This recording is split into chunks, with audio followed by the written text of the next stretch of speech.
మెట్ట ప్రాంతమైన ఉదయగిరి నియోజకవర్గంలో వైఎస్ఆర్సీపీ నుంచి మేకపాటి రాజగోపాల్ రెడ్డి, అలాగే టీడీపీ నుంచి కాకల సురేష్ బరిలో ఉన్నారు. వీళ్ళిద్దరిలో ఎవరు ఎమ్మెల్యేగా వస్తే అభివృద్ధి బాగా జరుగుతుందని మీరు అనుకుంటున్నారు? కాకర్ల సురేష్. ఎలాంటి అభివృద్ధి కోరుకుంటున్నారమ్మా మీరు?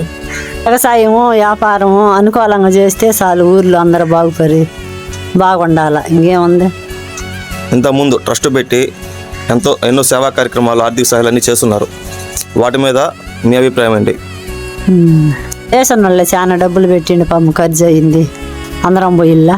ఇంత అభివృద్ధి చేస్తున్నారు రాజకీయాల్లో రాకముందలే. రాజకీయాల్లోకి వచ్చిన తర్వాత చాలా మంది పెట్టుబడులు పెట్టి బాగా చేసిండే పాపం.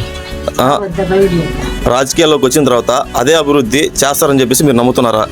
నమ్ముతున్నాం. నమ్మితేనే కదా రాగలిగింది అంత దూరం. ఎమ్మెల్యేగా కాకర్ల సురేష్ అన్న కావాలని మేము అనుకునేది. సైకిల్ గుర్తుకే మన ఓటు.